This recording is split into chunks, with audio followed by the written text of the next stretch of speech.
Alrighty, welcome into the Gary Ayd Show here on the Cave, cavetalkradio.com, the Cave Talk Radio app. Great to have you aboard. Gary Ayd, Rich at Selmo.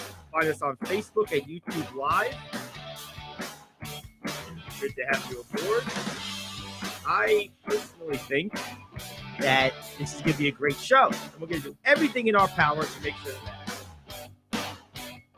Now, as far as the opening rant, Kevin Durant recently sat down with Bleacher for an exclusive, which is a pretty big deal for the guy that got it, which is Chris Haynes. I mean, that's a big deal. It was a wide-ranging interview, and I'm going to put the link in our live chat here on the Facebook restream. So if you want to take a look there, it's in there. We'll also post this on the Facebook page later on. But for the time being, it's in there. So this is what I'm referencing. Now, there's a lot to this. A lot of good stuff. A lot of bad stuff. But overall, Kevin Durant was fairly candid. He explained his trade request. And for his part, he basically said, we weren't practicing enough. We weren't practicing hard enough. And I wanted to practice more. So, and I'm paraphrasing here. So that was the essence of my trade request. I didn't think people were committed to doing what we need to do. So that is a backhanded slap to some degree at Steve Nash. But then in the very next sentence, he says, ask Steve Nash. You can go call him right now. I would say, now I'm quoting, I would say, yo, I need more closeout drills. We need to practice more. That's what I want to, that's what's going on. So, I mean, again, it's wide ranging. It's worth a read here. One of the key takeaways, of course, to me of this deal, and the thing that made kind of national headlines from this sit down, was his equal parts praise and disparaging comments as it relates to the people he's currently playing with. And basically, he clapped back at this idea that he's not a leader. He talked about how, well, a lot of people say I'm not a leader because I didn't tell Kyrie to get vaccinated. No, that's not why we say you're not a leader, Kevin Durant. We say you're not a leader because you lost 3-1 to Golden State and then quit on the team that just choked it away with you as its best player, allegedly. And then if that's not enough, you went and joined the team that you just choked to. That's why you're not a leader. It has nothing to do with your vaccine status or your opinion on Kyrie's vaccine status. That has nothing to do with it. That was what he used to point to as a reason why people say he's not a leader, and defended himself. He says, or I didn't condemn Kyrie for leaving the team, going out and living his life. I'm not about telling a grown man what he can and can't do with his own life and dissect his views of how he thinks about stuff. I'm cleaning this up a little bit. We can have a conversation and exchange perspectives on how I feel about the topic and you feel about the topic, but everybody else don't need to know or hear about our conversations because we're grown men. I don't operate like that. Yeah, that's fine, but that has nothing to do with the price of rice in China here. Nothing to do with it. It's everything to do with the fact that you did not really achieve anything as a leader. You were a talented young team in 2012 that made the finals. By the way, Russell Westbrook and James Harden had as much to do with that as Durant. Certainly Westbrook did, at least. Then you almost made the finals again, but you lost a 3-1 series lead to Golden State, followed by joining them, a team that had won 73 games without you, won a championship without you, subsequently won another championship without you. I'm sorry if I don't believe you're a leader. You haven't proven it on the court. I'm not talking about, I don't give two craps what you think about anybody. It doesn't matter. Like I always say about these guys, I'm not going to meet them. And as far as I'm concerned, they're human robots. Like, I know they're not, but that's how I choose to consume this stuff, because I don't care what they do off the court. I don't care what their how good or bad people they are. I don't even care if they commit crimes, really, as long as they're not going to jail, as long as they're available to play. I could care less about any of that stuff. I've never cared about that. I've been very consistent about that through the years. I didn't care about the Ray Lewis situation. I didn't care about the Leonard Little situation. I cared about the Aaron Hernandez situation because he was in jail. He wasn't available to play. Same with Dave Meggett, albeit that was after his playing career. But if you're not going to jail, I don't care what type of dude you are. To me, you're a human robot on the television screen, and I'm watching you and following the news you make, and that's what I'm interested in. So for me, I don't care what you think about Kyrie Irving or what he thinks about you. Makes no difference. Now, what I care about, at least from the standpoint of my job as a commentator, as a opinion maker, is how I perceive, fair or not, how I perceive your leadership skills, your basketball skills, your achievements, all of that stuff. That is going to be topic of conversation. And I am going to give my opinion and my analysis of it as I see it. Doesn't mean I'm right or wrong, but it means that's how I see it right now. And that's what I'm going to say. And what I see with Kevin Durant is an incredibly talented, mentally weak follower who is not a leader, and it has nothing to do with telling Kyrie to go get a vaccine or not telling them to go get a vaccine. It is everything to do. There are certain moments in all of our lives, in all of our careers, that are watershed moments. They are inflection points that are difficult and sometimes impossible to undo. His choice to join Golden State after that 3-1 collapse is a watershed moment for him. It permanently, to this point, branded him as a follower. And then, if it was still a little bit open to change, the fact that he left and they immediately won another championship once that team was healthy again solidified it. His only chance to undo that is to win one here, because he personally went here. He personally picked his teammate. He personally picked his coach. He personally picked the organization. And the fact that it's all a disaster for 3 years now, I think has to be more on his shoulders than anyone else. I'm not saying it's all on him. It never is all on one person, but he is the primary architect of this entire experiment. The Nets don't go and get Kyrie Irving if it's not for the fact that it was a condition of signing Kevin Durant. They don't go and get James Harden and then subsequently Ben Simmons if they don't already have Kevin Durant. They don't fire a successful coach in Kenny Atkinson and hire a guy who had no business being a coach in Steve Nash if it wasn't for Kevin Durant and Kyrie Irving saying, this is the guy we want. They don't go and then fire Nash if they don't say so. He is the driver here. So I don't want to hear this whole like deflection strategy. And this wasn't the whole article. That's why I posted the article. There were a lot of topics in here, but I'm covering one that jumped out to me. The bottom line here is too much deflection. Own it. Accountability. You are the driver here. Everything that's gone on here over the last 4 years is because of their pursuit of you. That's it. They even signed you knowing you weren't going to play for a year. And they did it anyway. Own it. This is your mess. Clean your own room.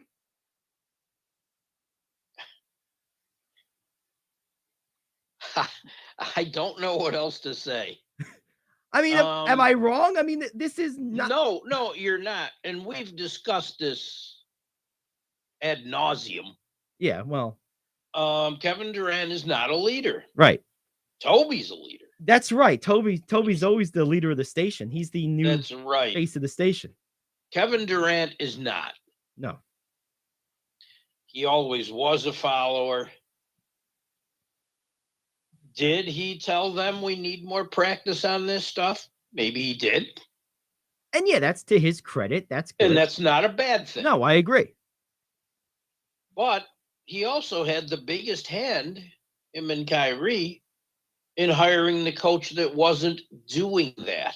Yep. Therein lies your big problem. I don't know what happened. I don't know if you have more insight on it. I don't know what happened with James Harden.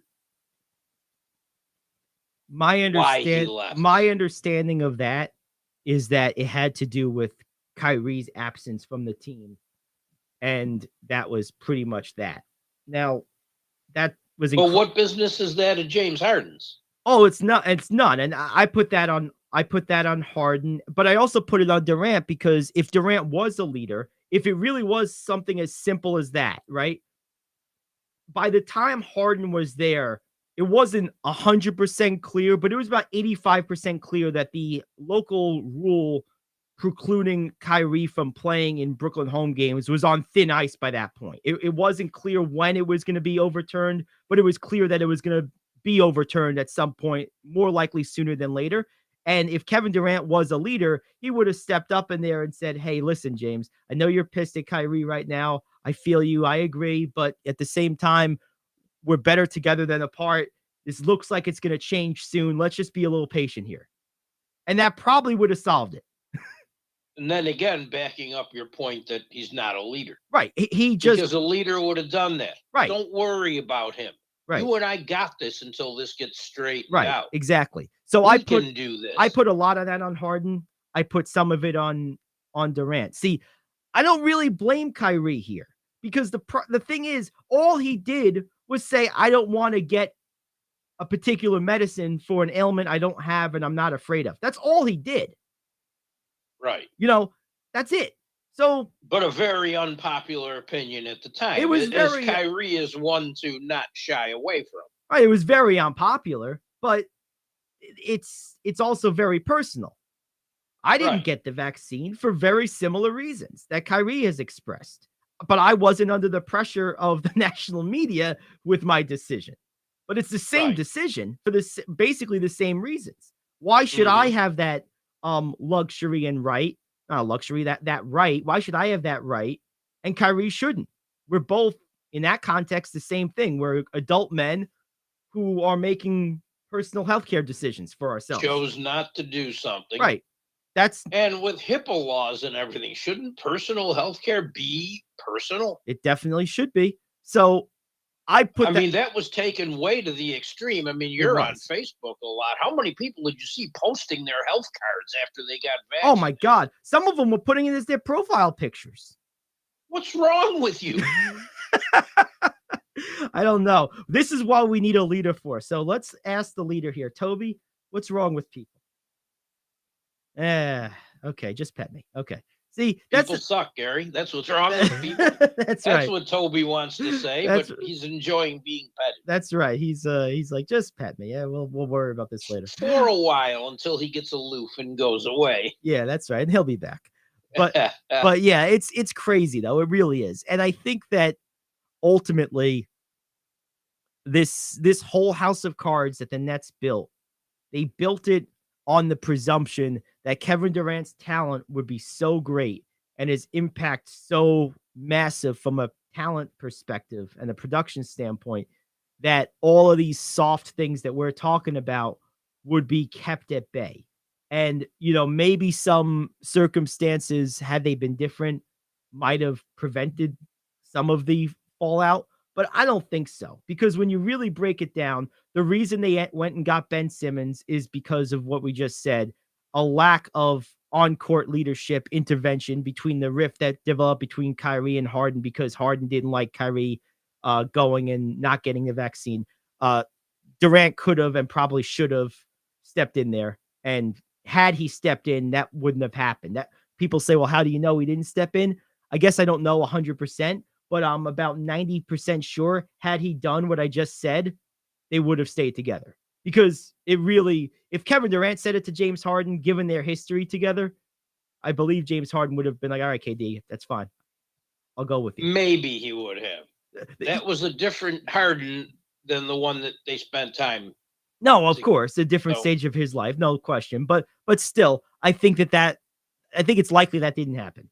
I also think that 100% they don't trade for Ben Simmons if that is smoothed over. And that right now that looks like a disaster. I mean, this guy is broken. That's a whole different topic, but ultimately. Yeah, I actually had that as a news you can use item. Good. We'll get to that later in the show then. Nets had a players only meeting about Ben Simmons. You know it's bad when they're having players-only meetings about you. Was he invited to this players-only meeting, or was it gossip style? I do not know. I do not know. Although I have heard from someone that Markeith Morris actually, he must have been there because Markeith Morris did a lot of the talking about how he had to handle certain things. And Simmons appeared to take his words in stride and was responsive and attentive through the whole thing. So maybe these are words he needs to hear. I don't know. With this team, I don't even know if it will help. I do agree with Durant on one thing in the article when he talked about the other 4 guys he was playing with that night. Do you expect me just to win? I mean, with that on the court, and I don't. Not a championship, of course not. But I do not a lot of games. See, that's the difference. Is I think that, fair or not, players who are perceived to be at that pinnacle level are expected to be competitive in games and win a decent amount of games, even when they don't have a good team around them. I mean, forget LeBron. We know what he did for so many of his years, but let's look at Kobe in his prime. I mean, in the years between Shaq and Gasol, he took some teams to 50 wins or close to it and playoff appearances in a deep competitive West with people named Smush and Boobie. Like, I mean, let's be real. Chris Mim and Kwame Brown were his starting front court. The Candyman Lamar Odom, great one night and invisible the next, was his best wingman. I mean, this has been done before by great players. So I think it is fair to expect that. With Thomas and Claxton and those guys, it's tough. It is. No, I'm not saying it's not. It's tough. But that's no different than what... But he can only do so much. And the numbers he put up in that debacle were fine. Oh, yeah. No, I'm not saying he's not playing well. He's a great talent. But what I'm saying is I think it's fair, regardless of the team around you, if you are perceived and view yourself as that level player, I think it's fair to expect you to drag any team to a point of respectability and playoff contention. No further than that. But I think 45 wins as a benchmark. And he has done that. And he's done to a point. I mean, right now, what's their record right now? They got to the playoffs. I'm talking about this year. I'm not talking about last year. Well, I mean, because last year, it's not like he's never done it. Well, last year they had, guys were in there. I mean, Kyrie Irving was playing the playoffs last year. Sometimes. And they got swept. But the bottom line is, to me, I think that the point he was making in the article glosses over the fact that, no, the expectation to answer his hypothetical question, his rhetorical question, yes, I do expect you to be competitive with those guys if you're that level guy. I do. I don't expect you to win a playoff series necessarily, but I expect you to be in the playoffs. I do. If you're that level guy. I don't expect that from a regular rank and file all-star. Like I wouldn't expect that, for example, from Jimmy Butler. This is a different level guy. Although he's done it as well. But he's done it, right. Maybe he's overachieved, but I don't expect it from him. I don't put that level of expectation on Ja Morant yet. Right. I put it on only the absolute best in the league. LeBron, Kobe, Durant, Luka Doncic is getting to that level. The top 3 or 4 guys. That's it. Because when you have a guy like that, Giannis, of course, when you have a guy like that, I just assume you're going to be at least league average, even if everything else is broken. Worst case scenario. But, hey. So what else we got today? We got NFL Thursday Night Football. We got the question of the week. We have, of course, NHL and NBA games not from the Nets last night. We have, news and notes. We got all kinds of stuff. We're just getting rolling here. Back after this question of the day. It's the Gary Ayd Show here on The Cave. Are you like me? You have health insurance, but you don't have dental insurance. Do you need to get to the dentist right away? Maybe you need an implant or some other major service. Well, I found a dental insurance plan that's just right for you. It's called Spirit Dental. Spirit Dental offers a $100 lifetime deductible, a huge network of dentists. And here's the best part. There's no waiting periods. Yeah, that means you can call right now and have real dental insurance for you and your family tomorrow. and get that immediate coverage you want. Spirit Dental has plans for just a few dollars a day, up to $5,000 annual maximum, and coverage for implants. Whatever age you are, the dental insurance you need is a free phone call away. Now don't wait, and be sure to ask about Spirit's vision plan. Here's the number: 800-631-9229. 800-631-9229. That's 800-631-9229. Hey friend, life happens and you need money. What do? You call the special toll-free number we're about to give you. We will send you a link to your phone with details on how you can loan up to $5,000. Couldn't you use $5,000 to pay for your rent, pay grocery bills, get your car repaired, or whatever you need? It's up to you. We don't care. We're just here to lend you the money. And we'll lend people money with good, bad, or no credit at all. Of course, some terms and conditions apply, and you'll see those on the link we're going to send you. So if you need up to $5,000 maybe as soon as the next business day, call this number right now. We will text you a free link with details. Paid for by Money Mutual. Call 800-586-7112. 800-586-7112. 800-586-7112. That's 800-586-7112. All right, we're back here on the Gary Ayd Show, and it's time for the question of the day. Netflix is building the sports news of tomorrow today. I am KO, back in 1 minute with your sports question of the day. If you have diabetes and you're on Medicare, you may qualify for a free continuous glucose monitor system. The new CGM systems can automatically manage your diabetes better for you. And by using a CGM system, you can eliminate forever one thing most people with diabetes hate the most: finger sticks. Now it's possible to manage your diabetes better, end the painful finger sticks, and get a new CGM monitoring system at little or no cost to you. We even provide in-home delivery and do all the insurance paperwork for you. Now is the best time to manage your diabetes better and get your continuous glucose monitor. Call now for details. Call 800-438-1391. That's 800-438-1391. 57% of U.S. adults who identified as fans of Formula One said they became fans within the past 5 years.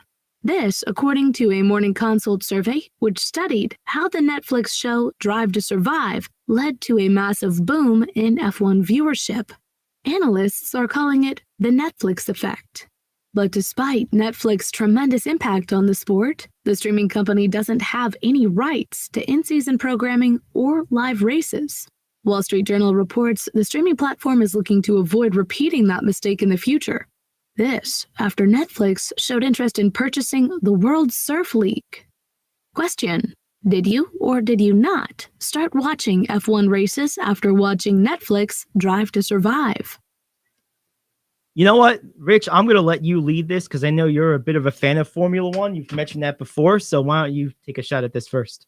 I am, and I don't have Netflix. So you know what my answer to the question will be. Yeah. When rates on something keep going up and quality and value of programming go down, I choose not to partake. That's fair. None of these decisions are made emotionally. They're made financially. Right. And they're not final. If the quality, if things change, if quality jumped dramatically, even if the price stayed the same, you might consider it. Or if the price went down, you might consider it. And I'm one of these people that I'll sit and watch old movies, even recent movies, and have fun with it. But I don't care about the 987th superhero movie. I like Formula One. I liked it before Netflix was a thing. I have gotten to be a bigger fan of it in the past, say, 5-6 years. But it had nothing to do with any Netflix effect. I just find it more fascinating, and I love the scenic views when they go through cities, towns, villages, than I do people going around an oval track making a lot of laps. Yeah. That doesn't appeal to me. Right. And a lot of it's the same reason I'm guessing that people watch the Tour de France, because the scenery is incredible. I don't, but The last time I knew the Tour de France was going on, Lance Armstrong was involved. That's how long it's been. By the way, I've never known a sport to so self-destruct, cut off its nose despite its face. Like, there's no greater example, in my opinion, in sports history than the Tour de France getting all holier than thou and righteous and banning Lance Armstrong. It's like, guys, you do know that he's your entire brand, right? Like, Yeah. he's the entire thing. It's like, there's no alternatives here.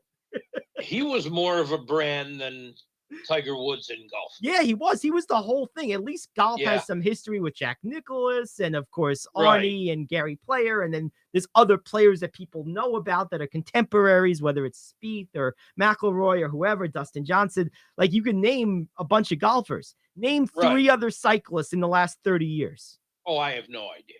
No one does. Neither do you. Right. That's the whole point. That's exactly We don't. right. We just don't. It's like, man, talk about nuking your own house. My goodness. Anyway. And I mean, the same thing. The scenery in the Tour of Italy, while not as big of a race, is as long of a race. And the scenery is breathtaking, but I just couldn't sit there and watch it. Right.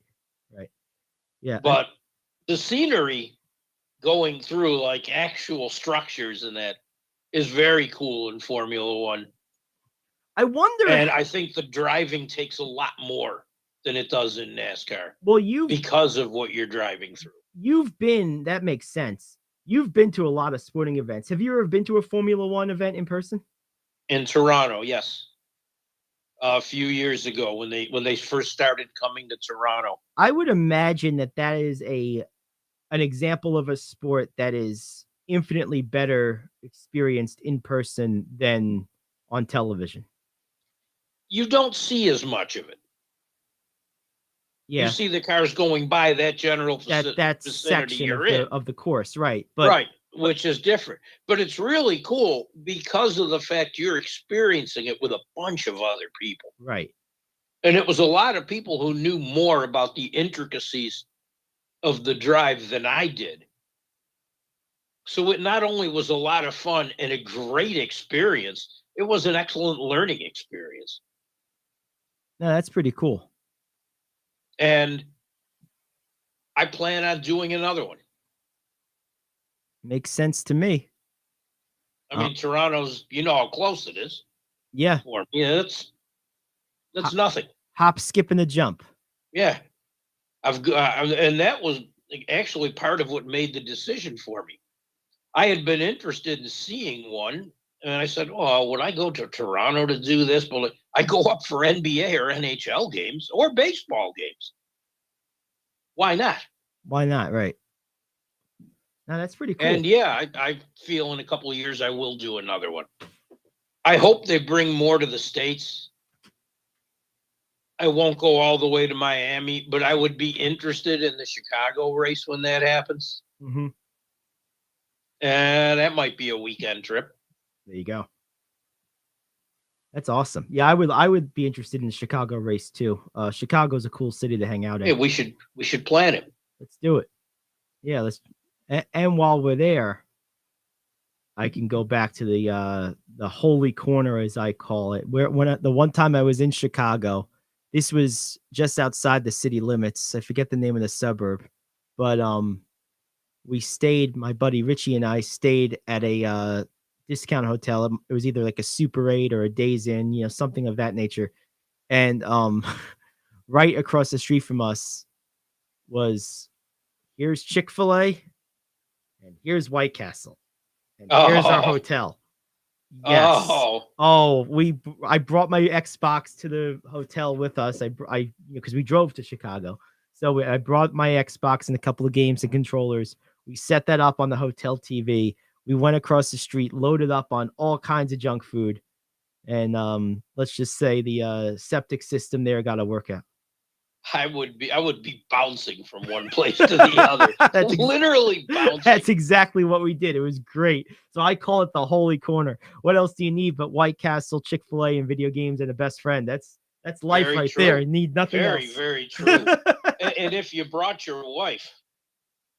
Yeah, It wouldn't matter if she wanted to see the race or not. Just turn her loose on the Miracle Mile and oh yeah. Well, my wife loves Chicago. That's why we were there. She let was her just shop to her heart's content. exactly, and that's why we were there that time. She wasn't just invited. She had like a official role in a friend's wedding.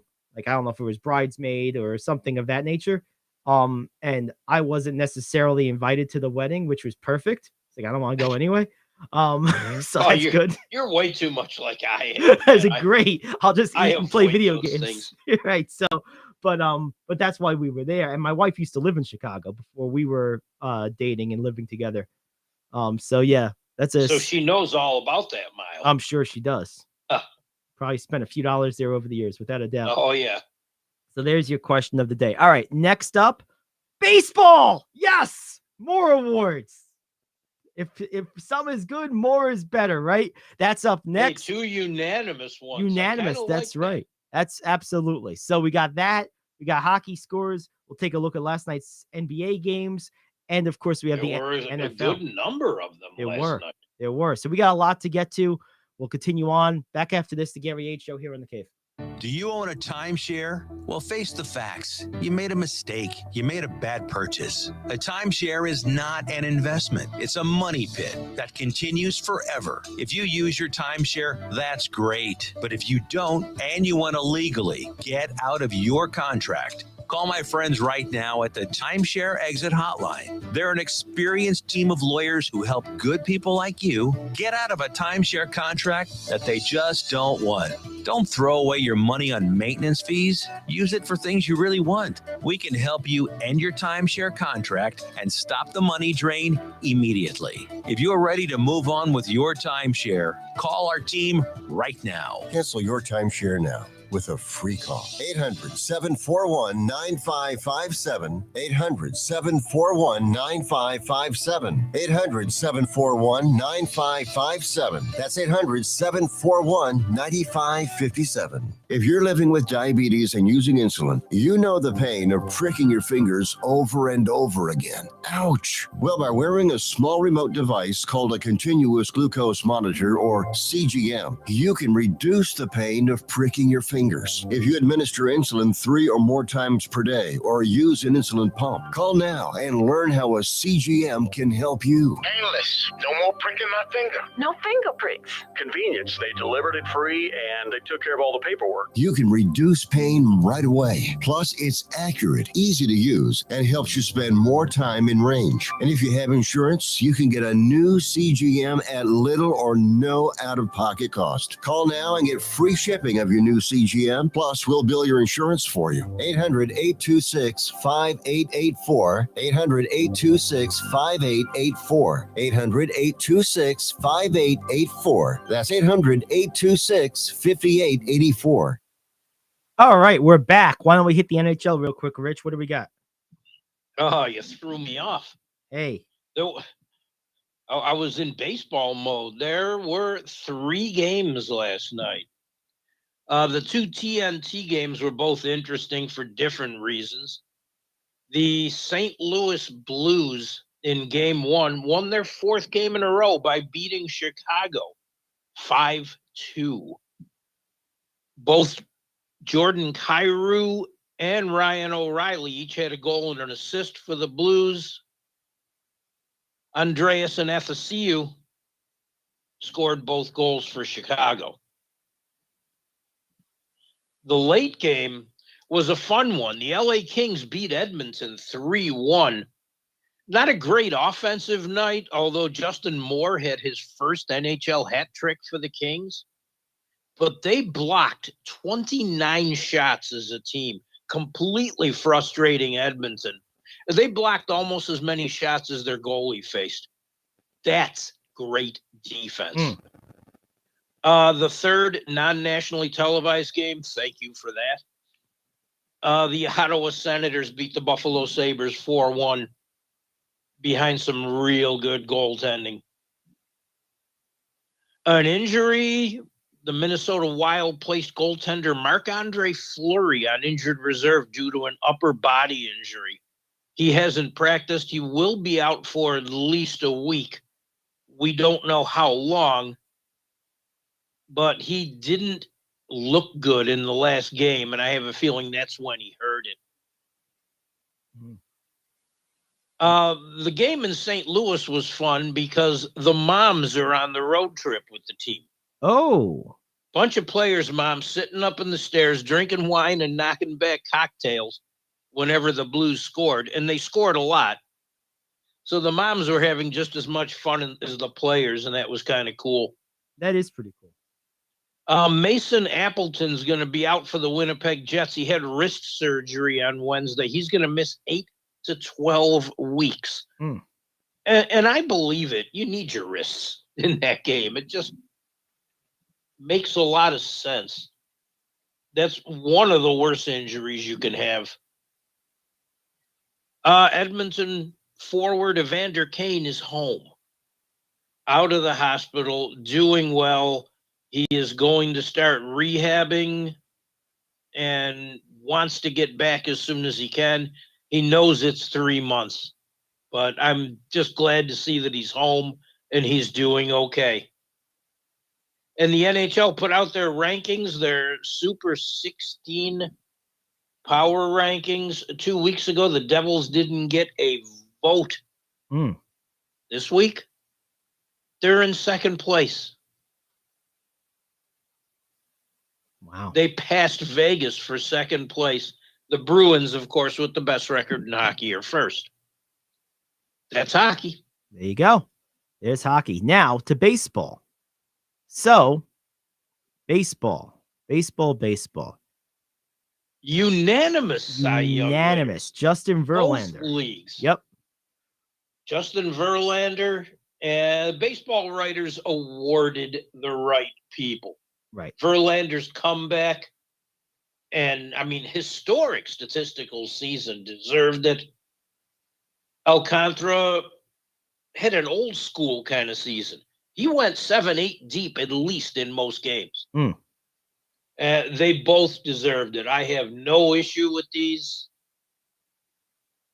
This is only the second time in history that both winners were unanimous. Do you know when the first was? I have no idea. I have no clue. 1968. Bob Gibson of the Cardinals won the NL. Wow. Denny McClain of the Tigers. That was his 31-win season before he went off the rails and gambled his life away. But he was it in the AL. Verlander's speech, which I didn't see until this morning, was kind of touching. And he really didn't expect it. Wasn't sure if it was ever going to happen again after overcoming surgery at his age. And he said, just appreciated it so much more. Alcantara just said when they asked him, he said, I made it. I finally feel like I made it. And I'm happy for them both. That's awesome. No, that's and great. I'll give you a little hint. What's to come? Think Cy Young for the top 5. Interesting. So I think I see where you're going here. But I'm not going to tell you what about the Cy Young. Of course not. Of course not. Why would you do that? That makes total sense. All right, let's see. So here's the thing. I have a theory here on the Cy Young. I think the Cy Young award is the most important award in all of baseball. And the reason I say that is I think it is the one that is most indicative of real excellence as it relates to the way the game is played in the modern world. See, so many pitchers, the overwhelming majority of them, pitch so little in terms of every time. I'm talking about starting pitchers now. Every time they go out there and start, they pitch so little that like 90% of the field is disqualified purely on volume, even among good pitchers. So winning one of these indicates you're one of the few that could actually do your job at a high level on a consistent basis on a healthy volume. Because like MVPs, as important and impressive as those are, there is still a general expectation of most position players that they're going to play 145, 150 or better every year for the most part, if they don't have a major injury. That expectation has been lowered so much among starting pitchers. Like 150, 160 innings is like acceptable now, where that would have been like half a season's work 20 years ago for an elite pitcher. Like, to me, the level to which a Cy Young Award winner typically stands out by comparison to his likely talented peers is more drastic than a typical MVP stands out versus his peers. Right. So I think it's the most impressive award in baseball. So to me, it's almost like a defensive back in the NFL. If you're an elite defensive back, like Darrelle Revis was for all those years, in this NFL with these rules, to me, that's the most impressive thing you can do on a football field because it's almost impossible. Oh, yeah. Oh, yeah. And that's why Alcantara's was so important to me, because I saw him in person a couple times this year, Yep. and I was awed Yeah. by him. Yeah, he's a beast. And the fact that he just goes at least 8 regularly. And if he has a shutout going and he's throwing 110 pitches, they would push him out there for the 9th Oh, yeah. because he wanted to. Oh, yeah. Pitch count did not bother him. Now, I have an interesting little trivia question for you. Alcantara's the 3rd Dominican-born player to win a Cy Young. Mm-hmm. Who are the other 2? And I'll give you a hint. One of them has won it 3 times. So say the question again. So Alcantara is the 3rd Dominican-born Cy Young pitcher to win a Cy Young. Who are the other 2? All right. Well, And one of those 2 won it 3 times. Juan Marichal has to be one of them, right? No. Okay. Wow. I'm surprised. I was too. I'm shocked at that, actually. All right. Let's see. Think more current. Yeah. Okay. One has won it 3 times. I know he didn't win it 3 times, but is Dontrelle Willis one of them? No. Okay. Because he was Dominican, wasn't he? I think. I don't know. I have no idea, really. I'm not sure. Well, the one I didn't get was Bartolo Colon. Okay. He won it for the Indians, right? Yes. The late The 90s. 3-time winner was Pedro Martinez. That was the easier one of the 3. You see, what I struggle with that type of question is I don't pay any attention or know anything about people's nationalities. So I don't know if, like, Pedro I guess I've heard Pedro is a Dominican, but I just, that doesn't stick in my mind, that kind of stuff. See, that's the whole thing, though. If you watch, well, you have a life, so you don't watch as much baseball as I do, but you hear it often enough to where it just gets there. Right. Well, no, I knew Pedro It drives me nuts because it pushes out in other information that I may need. right. That kind of stuff stays. Yeah, there's only so much room at the hotel, right? Yeah. I mean, it's like that time I took a winemaking class, and it pushed out of my head after I left the ability to drive. So it wasn't good. Not a good trade. It's a bad trade. Yeah, I knew Pedro was a Dominican, but I just kind of forget. And the truth is, like, I just don't retain that stuff. There's 3 things I'm terrible at as far as memory is concerned. Nationality is 1. What kind of car people drive is another.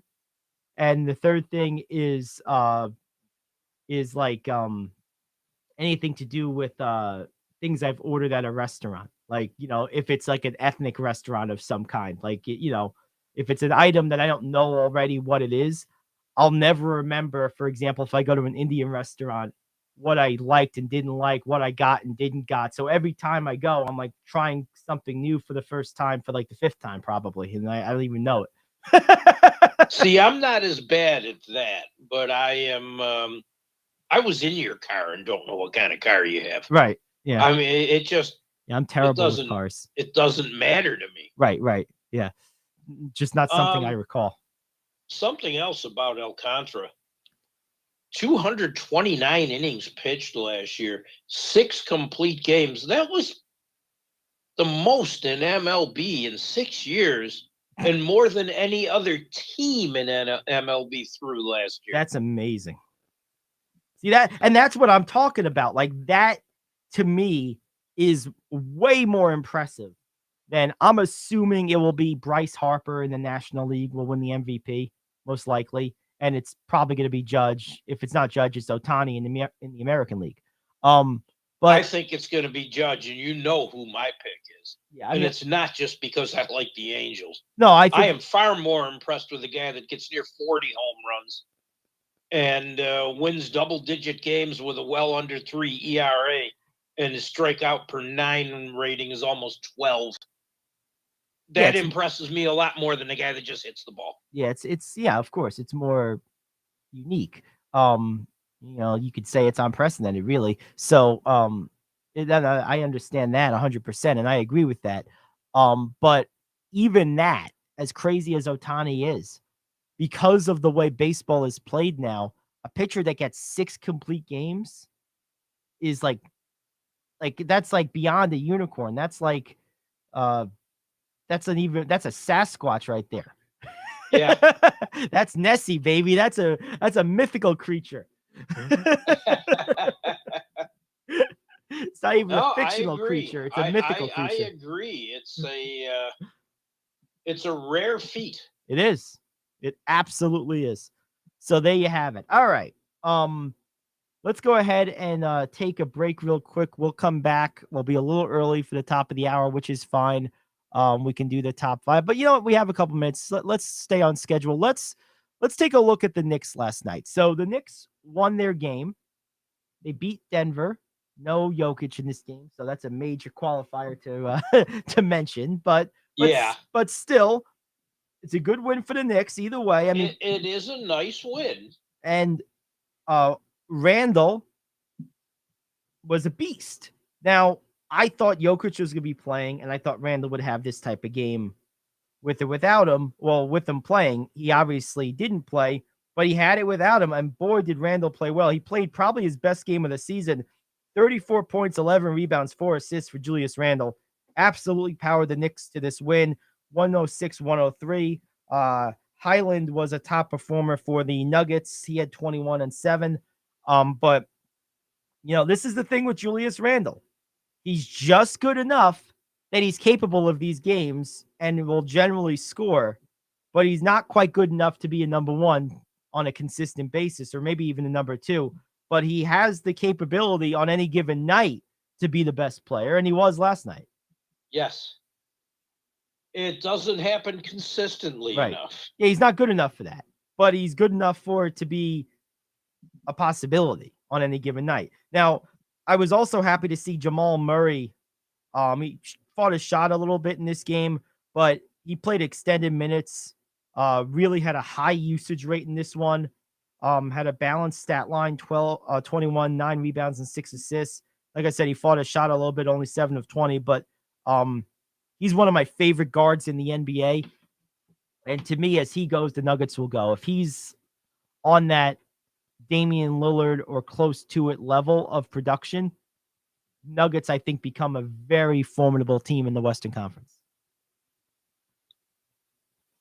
I agree. He makes that much of a difference. He does. He absolutely does. An NBA question. What is going on? Tonight's another one of those days where there are only 3 games. Why are none of them TNT games? What has happened with TNT and Thursday nights? It's a good question. I was shocked Tuesday night when I saw that it was the crew, the normal crew. My theory is that now that Thursday night football is on a more popular platform than NFL TV, which Prime is, I think the NBA was perhaps hedging a little bit on their schedule to try to avoid that to a degree. I'm really surprised. That's the only explanation I can offer. Otherwise, I would have no idea. But because I'm guessing more people have NFL Network than Prime. I don't think so. Really? I don't. I've heard as much as 50% of the country has Prime. Wow. Like I've heard huge numbers, and that was before they had Thursday Night Football. Wow. Yeah, no, I think Well, that's a probably not. monopoly. Yeah, no, it is. I think probably not. I think it's probably a heavier population that has Prime than NFL Network. And even if it's not, the engagement rate, to use a term, or a usage rate for Prime would still be radically higher than NFL Network. Because for a lot of people, NFL Network is just going to be a channel that happens to come with their cable package. Yeah. You know, where it won't be necessarily one of their channels that they actually watch. Whereas anyone who has Prime uses it on like a regular basis.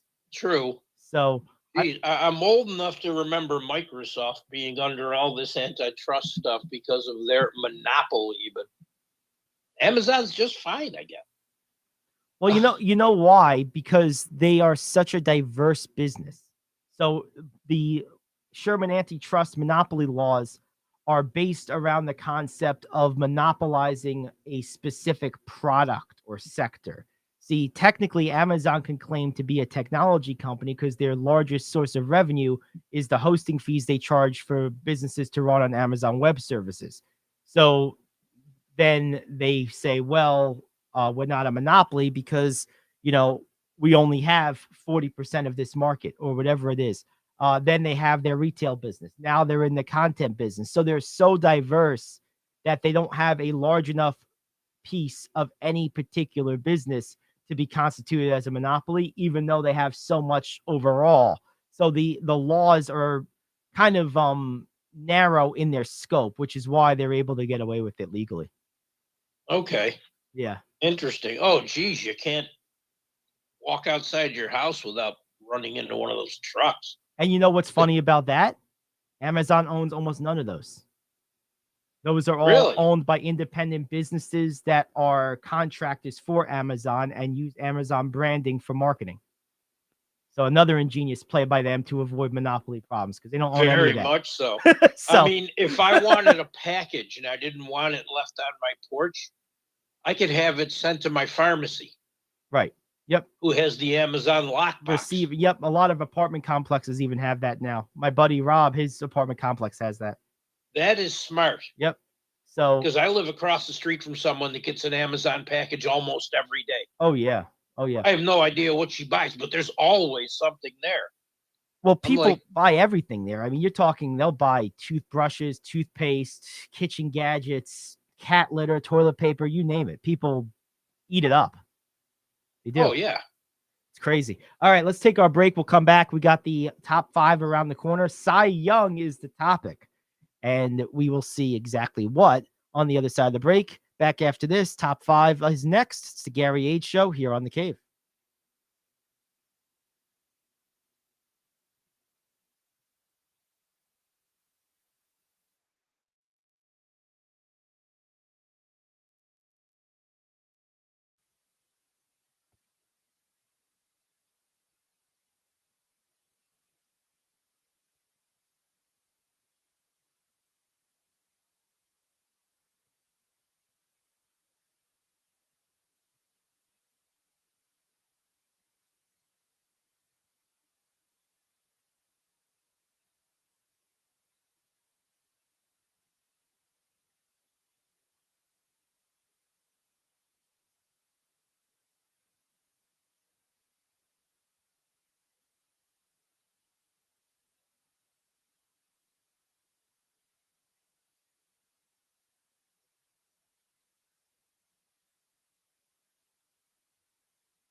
Alrighty, hour 2 of the Gary Ayd Show here on the Cave, cavetalkradio.com, the Cave Talk Radio app, Apple CarPlay, and of course Facebook and YouTube Live.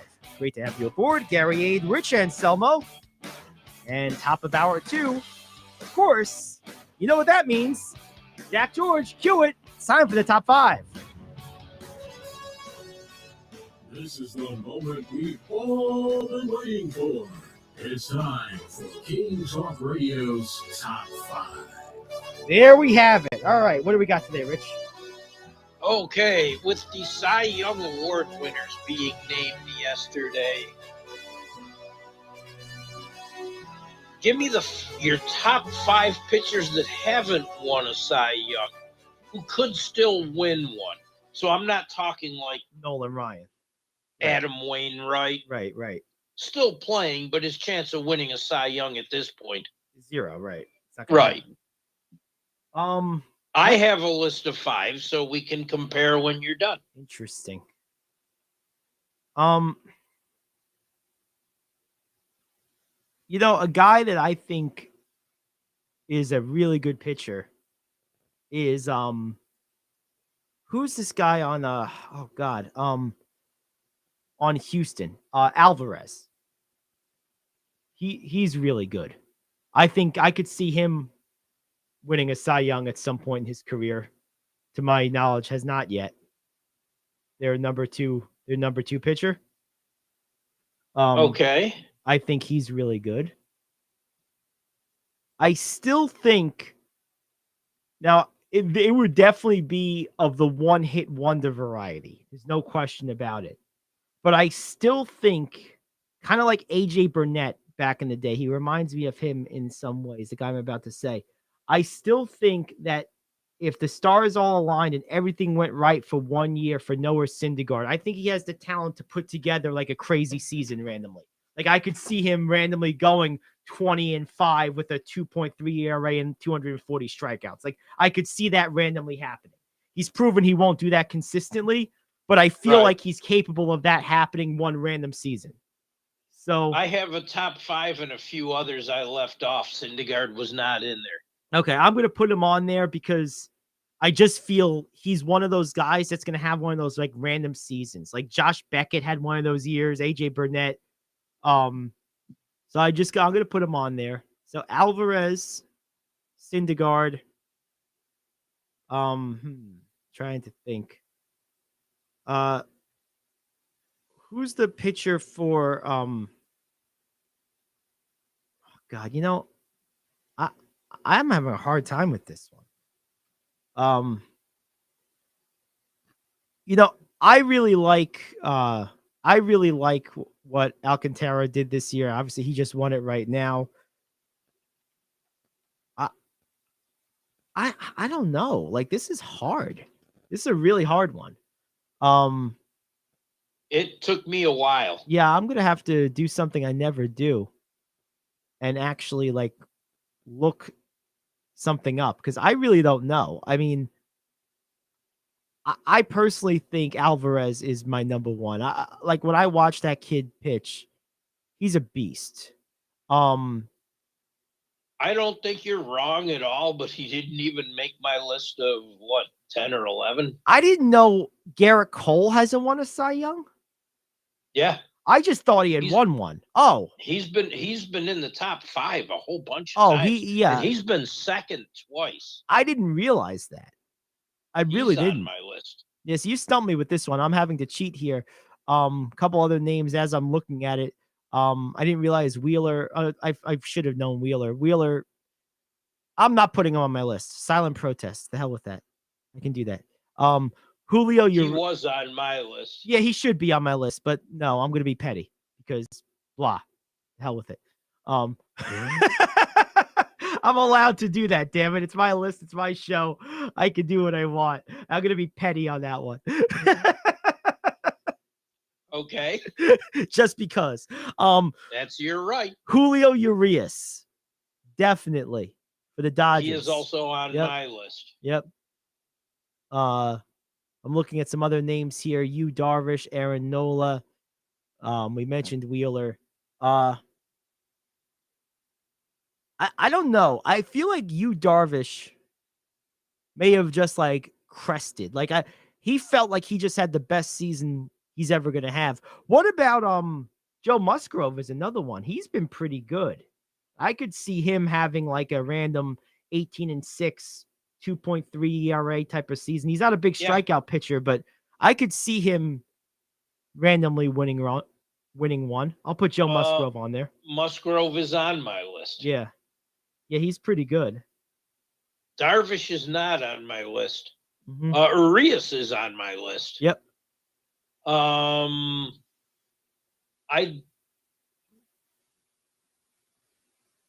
did have Wheeler. I did not have Nola. Walker Buehler is another one. Max Fried. Max Fried's gonna win one.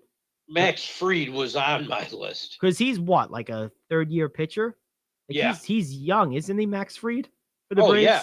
Yeah, he's gonna win one. He probably will top my list because of his relative age and how good he already is.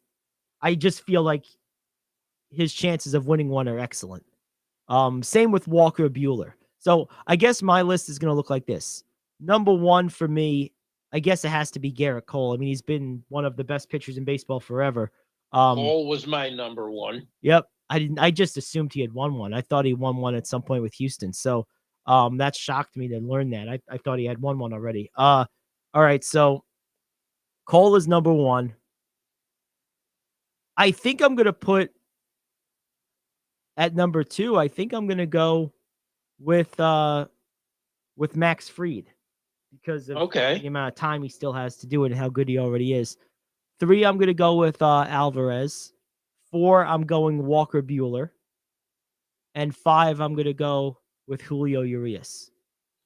I had Urias 2, Fried 3rd, Bieber 4th, and Wheeler 5th. Musgrove, Buehler, and Alek Manoah, the Blue Jays, just missed for me. Good answers.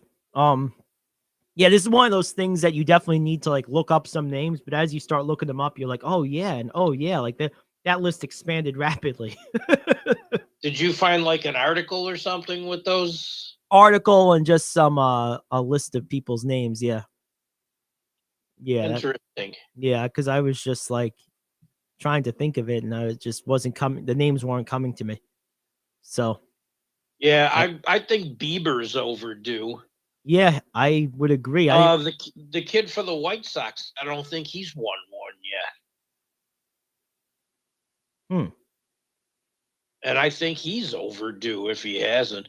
He's been close to being the best pitcher in the American League. I wish I could remember his name. Oh yeah, well, that'd be great, wouldn't it? The heck is his name? Kind of hoping you'd help me out here a little. I'm trying. What team? White Sox. Is it Rondon? No. The kid that always wins every year. I'm looking it up right now. Here we go. Dylan Cease. Cease, yep. I remembered it. Cease, yep. Dylan Cease. He's another one that I considered. And if I did this list again today instead of like at 2 a.m, I may have had Dylan Cease on there. Cease and desist. Yes. Didn't I use that a couple times during the season? You did, yes. Yeah, okay. You did. No, that's good stuff. That's a pretty tough one. It was, like I said, when the Kings Oilers game and the Suns Warriors game ended, I sat around and did that because what's sleep anyway? Hey, we'll have plenty of time to do it when we're dead. I'm fueled on knowledge. Knowledge and coffee. Yes. Oh, that too. Coffee is the engine oil for the human body. Yes. That's right. And knowledge is what makes it all worthwhile. That's right. That's the engine. There was a trade in baseball last night. Oh, yeah? This was inexplicable to me. This is the second year in a row after last year when the Blue Jays did not re-sign Marcus Semien. I don't know why they're tearing this batting order apart, but the Blue Jays traded Teoscar Hernandez, all-star outfielder, For what? solid defensively, silver slugger. Did they upgrade their pitching in a significant way in this deal? They traded him to the Mariners, Mhm. who sent Adam Macko, who was the number 8 prospect according to MLB Pipeline, Okay. and Eric Swanson, who's a reliever. That's what they got back for Hernandez. Did they think it was Dansby Swanson? Did they forget the team and the first name? I think they were getting Dansby Swanson. That would make I no don't know, sense. but I just don't understand it. That makes no sense. I mean, I know they didn't want to, the Mariners didn't really want to give up Macko, but yeah, for a guy like that, why wouldn't you? you can get Hernandez, who's consistent. And how old is Hernandez? He's not 30 yet, is he? Isn't he like 28? No, he's not. 27, something like that? Yeah. Jeez. I mean, that's a big get for the Mariners. That really helps their remember lineup a the lot. Mariners didn't extend Haniger that $20 million qualifying offer. This fills the spot. Yeah, that's the big get. corner outfielder Yeah. they decided not to extend. And I get why they didn't extend Haniger. He's good. But is he $20 million good if you can't count on him for even 120 games a year consistently? Yeah, probably not. That's the problem. I mean, that extends their lineup in a big way. That's a middle of the order impact bat. It is. No, it is. Absolutely is. And what about what does this signal for Toronto? Is Toronto thinking they're giving up on this era of fringe contention? Are they blowing this up, or it was just one guy that they knew maybe we're not going to end up re-signing this guy, so let's get something for him now, and hopefully, in a couple of years we can use this prospect in a big way. Like, I guess that's their thinking, right? It has to be. That has to be, because they are top heavy salary wise. And they're at a point right now where there's some level of expectation on them, right? Like this isn't like a team that people are just not, people are expecting them to contend. Right. I didn't research it out to see if, hey, they've got these two guys in the minors that are ready to come up. Their minor league system is solid. To be honest with you, it has been, but I'm just surprised that in dealing a piece of that magnitude, that they didn't appreciably upgrade their starting rotation or their pitching staff in general, because that's their Achilles heel in a big way. Yes. I'm surprised now, if they feel this kid's ready to come in and start pitching next year, he's one of the best prospects in baseball, and they feel he's ready to take that step, then I get it. Yeah. Yeah, then it makes more sense. A lot more sense, as far actually. as getting a reliever, he's a good reliever. And Hernandez is 30, by the way. Okay, he is 30. Okay, I knew he was close. I didn't know if he was still late 20s. Okay. They got a good reliever back, and that's good because I've seen their bullpen blow games. Of course. So this might have been a necessity thing, or two things. They feel this kid is ready, or they feel that they have someone in the minors that can replace him, or both. Yep. But I was shocked when I saw this. Oh, yeah, it's a very shocking thing. But, the more we break it down, both guys are pitchers, and what you just said has to be the deal, right? Like, they have to feel he's ready to pretty much come up and be an impact, and then the other guy is a solid reliever too. So if that's the case, then they did upgrade their pitching staff in a big way, and then it makes a lot more sense because that has been their problem. They probably can reabsorb some of that production into the rest of that lineup because that lineup is dynamic. Right. And they have to feel that at worst, this kid is their third starter behind Manoah and Gausman. And if he is, That improves them. Hmm. But replace what Hernandez did. Well, and again, are they going to make a move in free agency? There's going to be some poor team that doesn't want to pay anyone out there that the Jays can say, yeah, we'll take him. He may not be Hernandez, but he may be pretty close. And we got ourselves 2 pitchers. So that could be the reasoning behind it. And what you said makes a lot of sense, too. We're not going to re-sign him. Right. By the time his contract runs out, he's going to be on the wrong side of 30.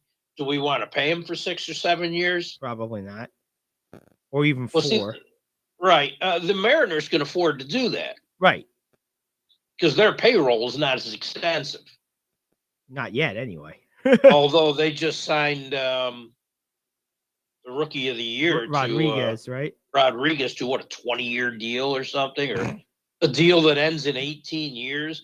But he's 20, so Right. it's doable. It's his whole career, basically. But right. Yeah. And I kind of like having someone stay with you for an entire career.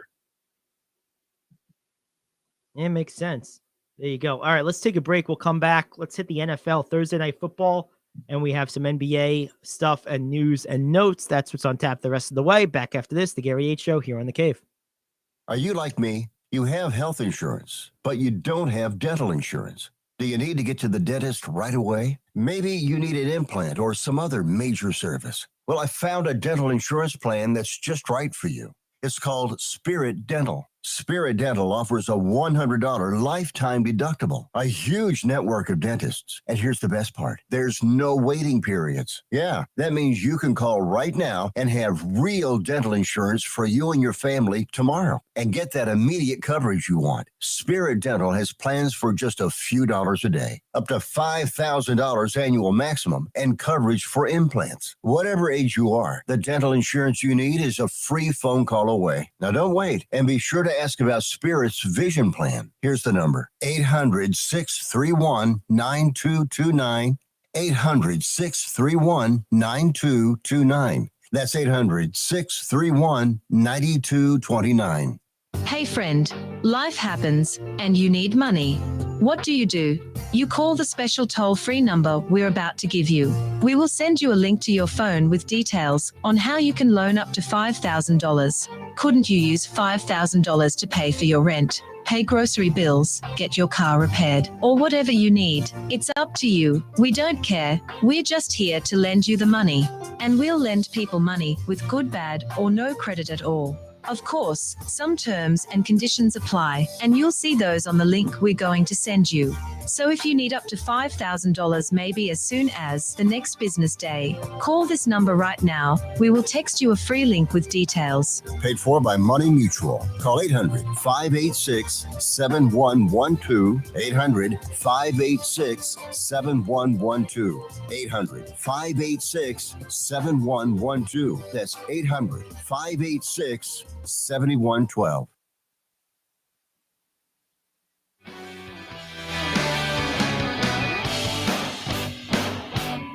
Alrighty. Gary Ayd Show here on The Cave. CaveTalkRadio.com. Cave Talk Radio app. All right. So Thursday Night Football. I have to tell you, Rich, I'm shocked at this one. Totally shocked. Tennessee Titans, Green Bay Packers. Packers are home. Packers are 3.5-point favorites. I'm stunned. I know they just beat the Cowboys, but man, this feels so enticing that I'm scared to bet it, because like I'm getting plus 155 on the money line for Tennessee. I'm nervous, man, because like that seems like the forbidden fruit, right? Like it's just dangling there. It's like that old it does. insurance commercial. Here's $1. Ooh, you got to be quicker than that. You almost had it. Like I'm like, oh man. I'm like, I remember that. Oh, I mean, what am I missing here? I mean, the Titans are better than the Packers this year, aren't they? I think. Yes. Like, yes. Is someone injured? The Titans can do one thing that a lot of people haven't had to do against the Packers, but would if they could, and that's control the football. Right. Yeah. Take it out of Aaron Rodgers' hands. Not that he has a lot of weapons when he has the ball in his hands. Yeah, but I still don't want him having the ball more than he has to. Right. And everybody goes on about Devontae Adams. Oh, losing Devontae Adams, it was the end of the world. Life will never be the same. How about Marquez Valdez-Scantling, who's been incredible for the Chiefs? And it may not be a huge number of catches, but did he make almost every clutch catch? He did. On a couple of their drives last week? No, he did. There's no question about that. And yeah, it's inexplicable how you give up talent like that. Who's under contract? Right. It doesn't make any sense. I'm just looking at the injury report here. I mean, there's nothing really like this week, new this week. They have some injuries on defense. Lonnie Johnson, Bud Dupree, and Amani Hooker are all out. Elijah Molden is questionable. Their center Ben Jones is out. But I mean, I don't know, man. I'm trying to figure out a reason why they would have this type of line, and I just can't. I'm gonna do it. I'm probably gonna regret it. I'm gonna take the forbidden fruit. Tennessee's got this game, and I'm betting it. That's not forbidden. I've got the Titans as well. It's a scary thing. I don't understand. It is, but I just don't see Green Bay controlling this team. It's nuts. I mean, they haven't shown me anything all year to tell me that they can do it. Let me see. What's Green Bay's let's see what Green Bay's run defense looks like. I'm gonna look that up real quick because okay. And how is their injury report? Yeah, well, you could look at that one. I want to see their run defense because ultimately, when it comes to beating Tennessee, it starts and ends with controlling Derrick Henry, right? Like that's because he's gonna get the ball, he's going to be the driver of the bus, so to speak. Right now, they're averaging 21.6 points per game allowed. The Green Bay Packers, that is. No word on where that ranks, but that sounds like middle of the packish, maybe top third of the league. That doesn't sound like a terrible number. Let's see here. Stats. There we go. That's what I was looking for. Team stats. Here we go. Okay, so rushing yards. Team certificate. Offense, defense.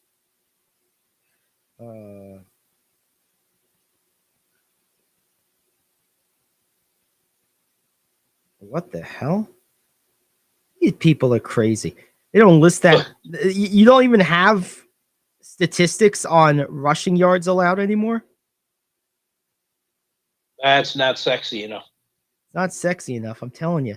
But I just think Tennessee's better. I mean, ultimately, I think Green Bay's defense is not going to. Here it is. Yards allowed. Okay, here we go. Number one in rushing yards allowed, no surprise, is the Niners. Interestingly enough, funny enough, Tennessee's number two. They've allowed 766 rushing yards. Green Bay, meanwhile, not good. 1,406, which is 5th worst in the NFL. And think about this. If Green Bay feels they want to run the ball, tackle David Bakhtiari with a knee, and offensive lineman Elgton Jenkins also with a knee are both questionable for the game. Yep, there you go. They both played all 64 snaps against the Cowboys. And Devondre Campbell, linebacker, out. Cornerback Shamar Jean-Charles, doubtful.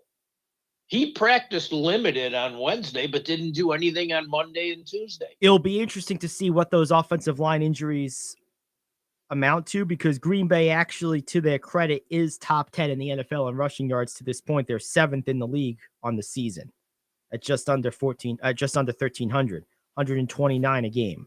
So they are good at that. But see, to me, this starts and stops with being able to contain the run of Derrick Henry. And if you're 5th worst in the NFL in rush defense and you're playing the Titans, that doesn't bode well for you. And you're missing one of your better linebackers for the 3rd straight. Yes. Yeah, I think this is bad news. I got the Titans in this one to cover that spread, to win outright, as a matter of fact. Plus 155. I might, if Gambling Jim's listening, I might even make this my lock of the week, Jim. I don't know if you have your own version of it. Feel free to chime in the chats here if you're paying attention right now. But ultimately, we're going to find out tomorrow. We are. But I'm going to put this in now. I just can't see a team that can't stop the run beating a team that has Derrick Henry on it.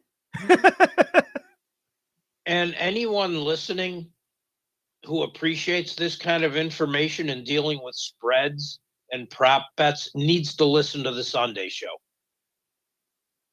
Yeah, well, Gary, give us the details on the Sunday show. Myself and our partner Richie Mills are on Sunday mornings, 11 to noon. It's called The Final Line, and we run through the NFL slate for the week and give you the plays that we would make in each game. We place a bet of some kind on each and every game, and we make sure that we pass that information along to you. Richie is a lifelong gaming industry worker. He's been in the gaming industry for well over 10 years, both a sports fan and a fan of numbers. So Richie gives some really good insight. Jim, of course, also is one of our online contributors. You see his locks of the week. I think he's 8-2 or 8-3 on the season. Very, very good. So 8-2. It's a good show to listen to if that's your thing. Again, 11 to noon on these same channels, the app, Facebook Live, YouTube Live, all the same places you watch and listen to this show. You can find it there as well. 11 to noon Sunday. We'll be back this week. And not just because I'm sitting right here, I can vouch for it because I do listen every week. Yeah, it's an excellent show. Thank you very much. Yeah, so that's what you can see and hear Sunday on the Cave. The Final Line with myself and Richie Mills. Richie is, and these guys both put their money where their mouth is. So that's why I'm sitting here with you. I got to make some more money.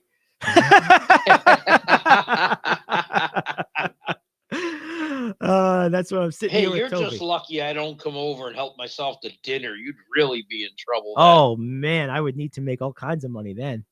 Jeez. So what am I hearing? 6 feet of snow possible in Buffalo?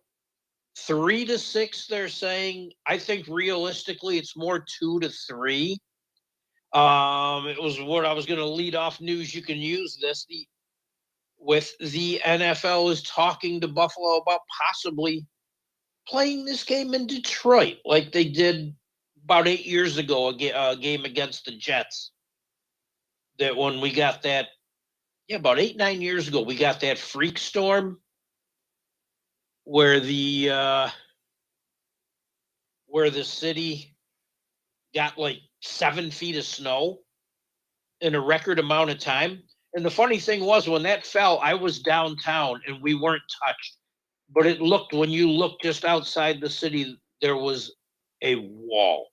It looked just like a wall of snow. I wish I still had the pictures I took. I've never seen anything like it in my life. That's amazing. We're not expecting that this time, but it's going to be. It's going to be out there. The closest I've ever seen to anything like that was my junior year in college, my third to last semester at Oswego. I remember we had a snowstorm. It wasn't epic by Oswego standards. It was a normal snowstorm of 2 feet or whatever. Normal big snowstorm, nothing like historic, but that should not be normal anywhere. I'm sorry. But it was. But I remember the way they plowed on campus. This snow was blocking third-story windows when it was piled up against buildings. And I remember thinking, like, that shouldn't be possible. But if you in 2013 or 14, whenever that was, I think it was 14, lived in the South towns. I don't. I live in the North towns. We normally don't get as much this weekend. That's not supposed to be the case. And they're already closing I-90, so I couldn't get to Pennsylvania if I wanted to. But I know people in the South Towns area who did not get out for over 10 days with that 7 feet of snow. yeah, that's pretty insane. We had So there's a possibility this game could move. The well, Lions are on the road. They're playing in the Meadowlands. there we go. Jim has chimed in with his pick of the week. You're not gonna like it. Lock of the week. He's calling the Sunday upset. Browns over the Bills. Snow will cover that's Buffalo. Scott, I'm sorry. Yep. I thought I said Jim. Yeah, Scott's calling the upset. You know, I think that's wishful thinking on Scott's part because he's a Jets fan. But it's Well, yeah, that might have something to do it's with it. plausible. I don't know. I don't think Cleveland's good enough. In that kind of weather, anything's possible. Well, that's just it. That's why it's not a terrible pick. I agree. It's a reasonably plausible thing. I'm just going to count on Cleveland's general ineptitude of execution to save the Bills anyway. It's probably going to be ugly. I'm sure it'll be close. Oh, I mean, we've seen these kind of games before. Anybody who watches has seen these kind of games. Snow games are never fun. I think the games that hurt Buffalo's offense the most are the heavy wind games. Snow, they've all played through. Right.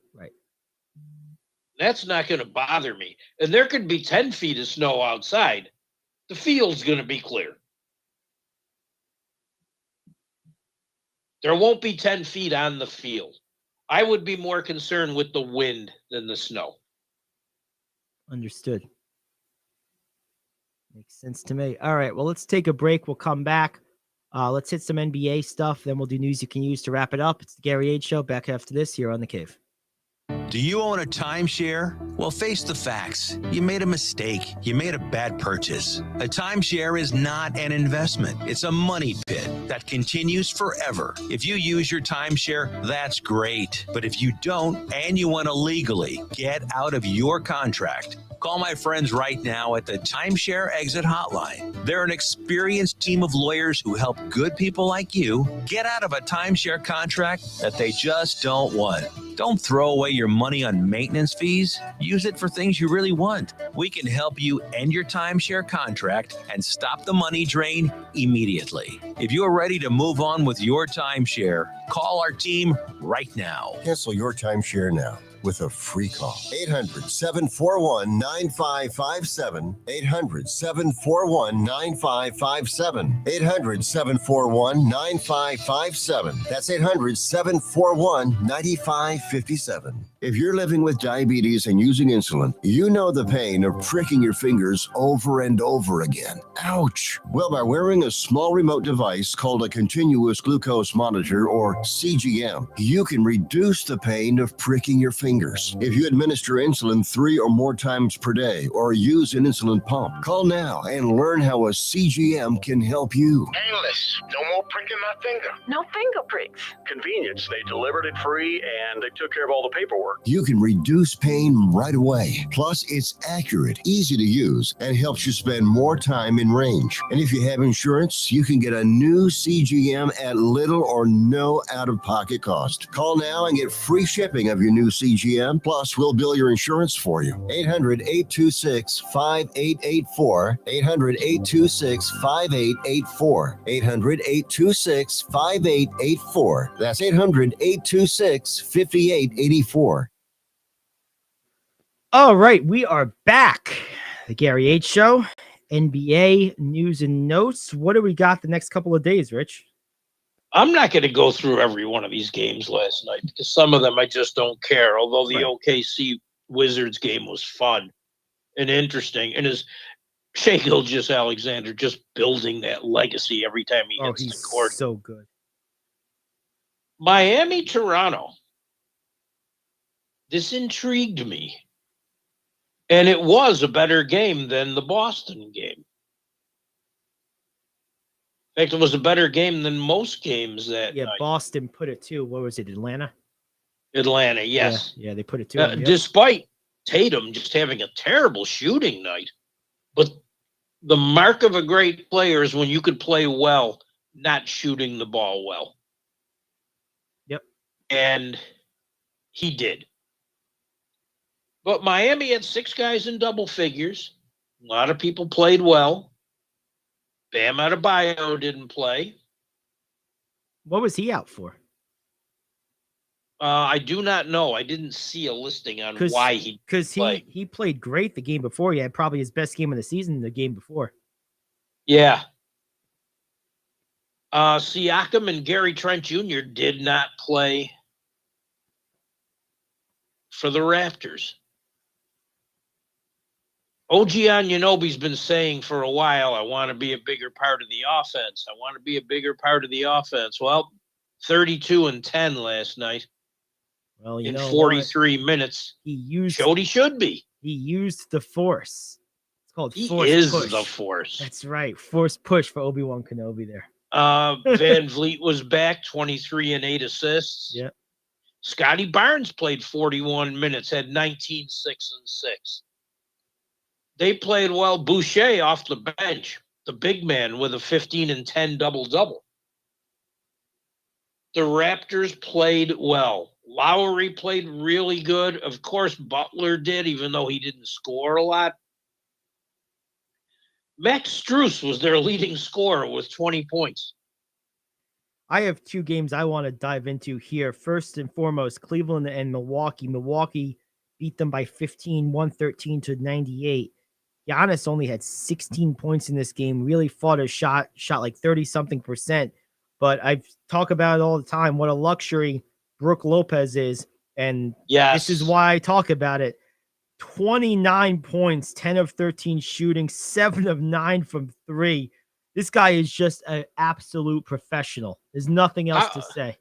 How efficient is that? That was one of the other games I was going to touch on as well.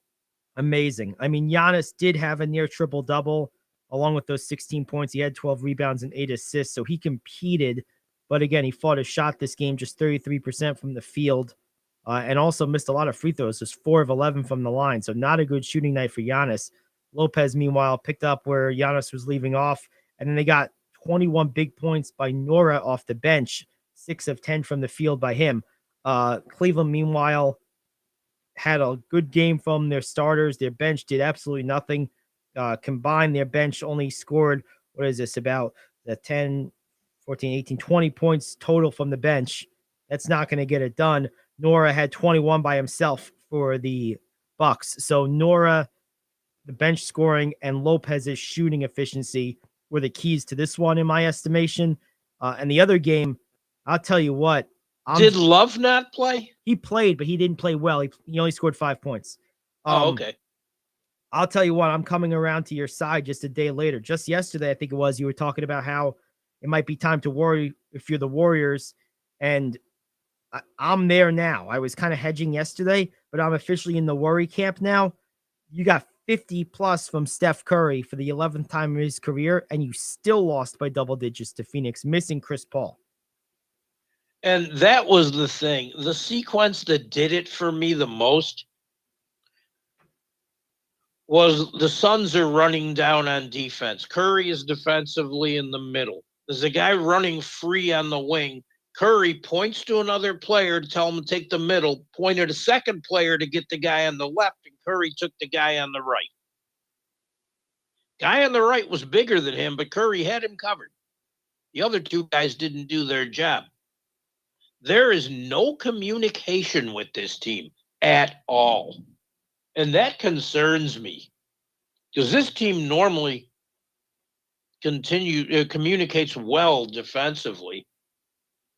And to that extent, Steve Kerr was quoted last night as saying, "I've failed," plain and simple. Mm-hmm. Well, you wonder when it's an issue of communication, that's usually some kind of indicator of a chemistry problem.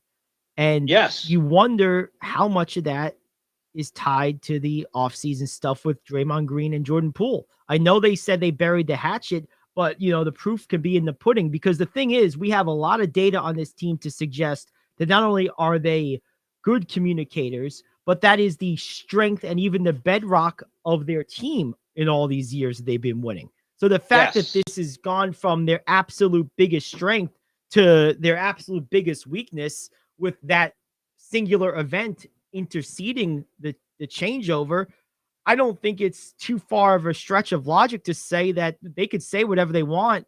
The actions and the play out suggest that has had an effect on their team chemistry. And I'll add to that, if I may. The Warriors paid Poole and Wiggins. Mm-hmm.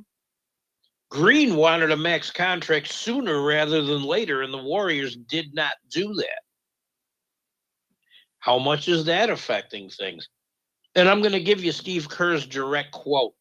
We've got to get everybody on board, on the same page in terms of worrying about winning.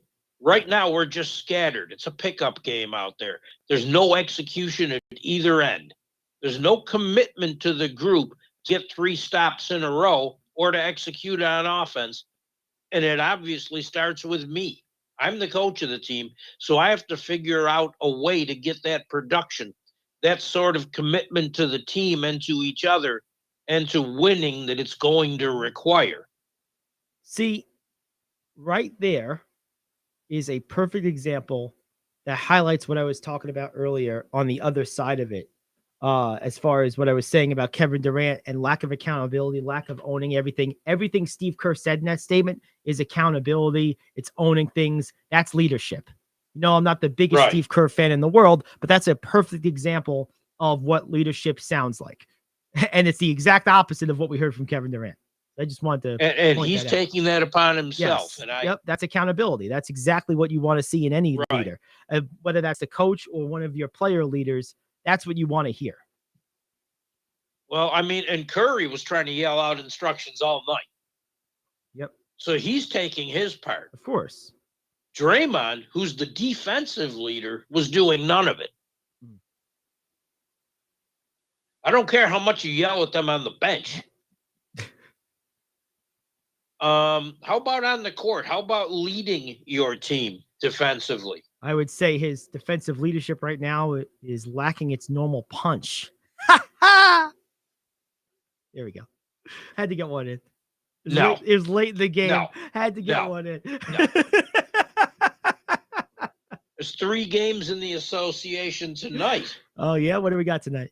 None of them are nationally televised, which bothers me, but I will find a way as I do. The Nets at Portland. Portland's 10-4. They may be doing it with mirrors, but hey, those mirrors are pretty clean. That's it. San Antonio at Sacramento, with Sacramento having the better record at 7-6. Detroit at LA to play the Clippers. If there's a time for the Clippers to get healthier, this is the team to do it against. They're all late games. It's an odd schedule. It is a strange one. And I just don't understand it. It's definitely a strange one.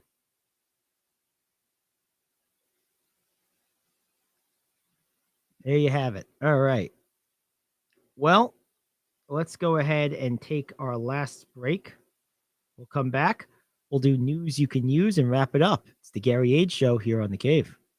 Do you want to save money on your next flight? Then pick up the phone and call. That's right, call. Because the best prices are not online. They're with SmartFares. See, SmartFares has special deals with the airlines. When they have unsold seats, they use SmartFares to fill them. So you get airline tickets at crazy low prices. They have access to great prices and discounts at over 500 different airlines. Plus 300,000 hotels and rental car companies. Their prices are too low to publish online. With extra money money you'll save, you can book another trip or treat yourself to dinner or shopping. So stop searching all of those travel sites to find the lowest price on your next flight. Let one of our SmartFares expert travel agents find the best price for you. Call SmartFares today and get ready to see the world with a fat wallet. 800-370-2460. 800-370-2460.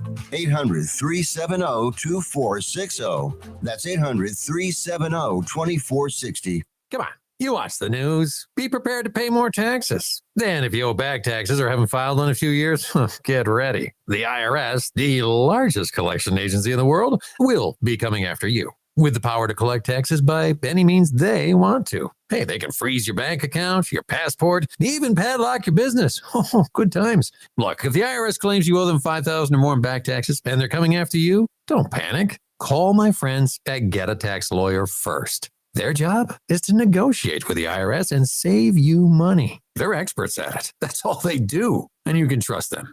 In some cases, they have reduced a $50,000 tax bill to less than $1,000. If you owe the IRS $5,000 or more in back taxes, call now for a free consultation. Call 800-649-8617. 800-649-8617. 800-649-8617. That's 800-649-8617. All right, we are back. And let's go ahead and check out some news you can use. What do we got? We got a lot of good stuff today. Kyle Shanahan reacted to the video of Jimmy Garoppolo and the Warriors cheerleaders that went viral. He said it's a normal thing. I've been at fundraisers with him, but it's a tough life he's got to live. Oh, I'm telling you. I've seen it before, so it doesn't surprise me. I kind of agree with him. I went to my daughter, who's more of an expert on this. I said, all these girls are just flocking over to Garoppolo. And she said, well, what do you want? He's good looking. Okay. There it is. That's right. Good enough answer for me. That's right. Like we said, the Browns-Bills game could be moved due to weather. The NFL claims they're currently monitoring the situation. And some of this area can get more than 50 inches of snow. Also includes a possibility of thunder snow, which you've never seen as an experience. Oh, that is crazy. I've seen that once. Yeah. It is nuts. I know. Especially when there's lightning involved and it's like the sky is lit up with lightning, but there's snow coming down. And I know. The whole thing is like, is this the end of times here? Because it certainly looks like it. They're talking about moving it to Detroit, but you can't move it as another Monday night game because the Bills are playing in Detroit for Thanksgiving. You just can't. It has to be played on Sunday in Detroit. So they have to make that decision very quickly. And it makes sense because, the Bills are playing in Detroit for Thanksgiving. Yep. So why not? That's it. What else do we have here?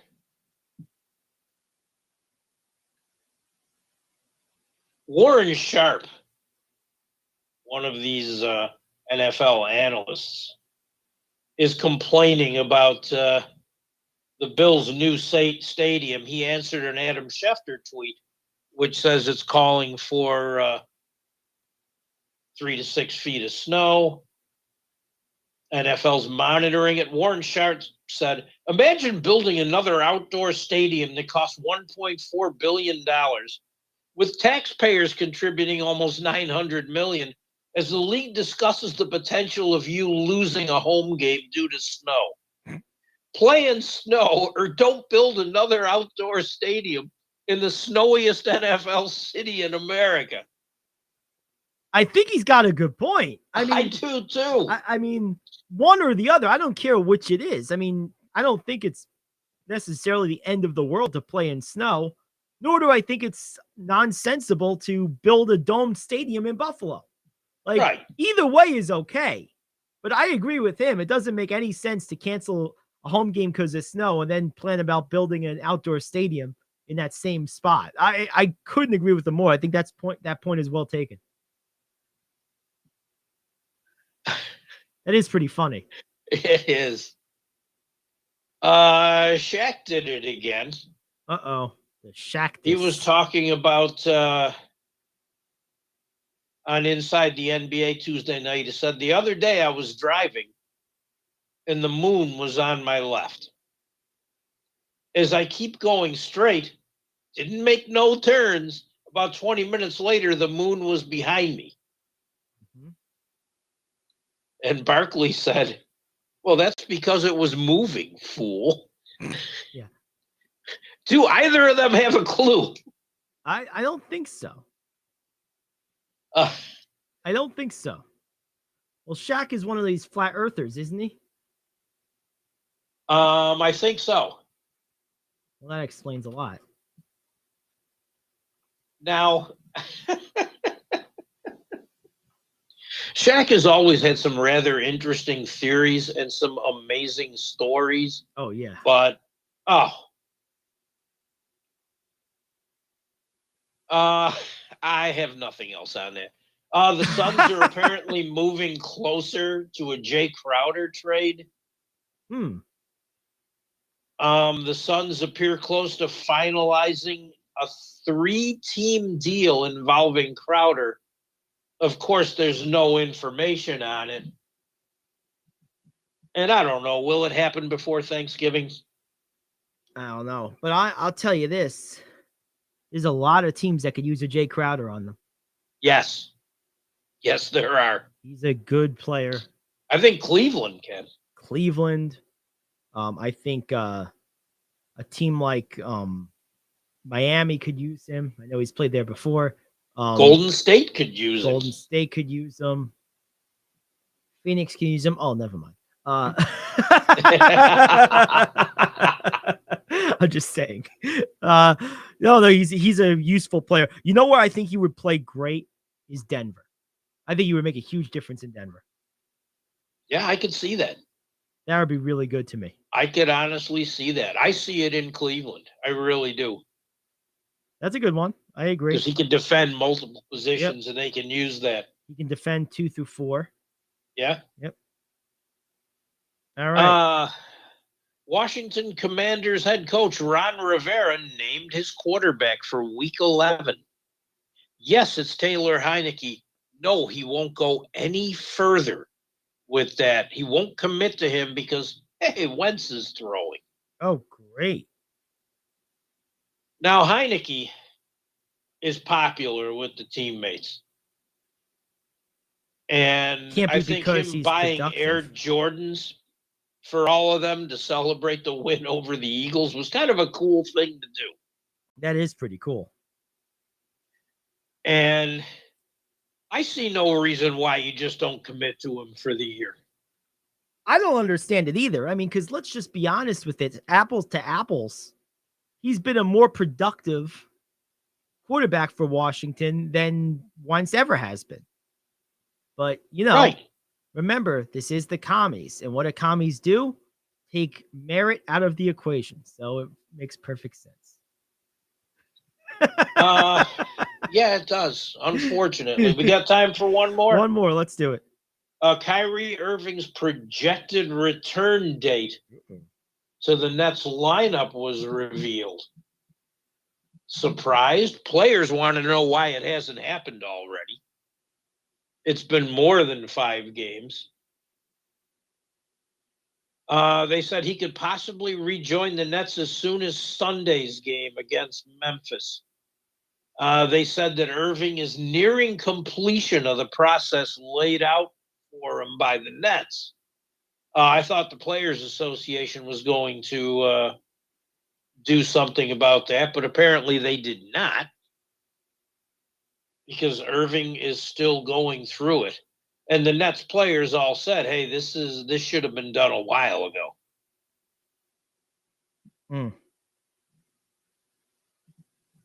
And I still have no answer to the fact that when you drive, the moon is in a different position 20 minutes later.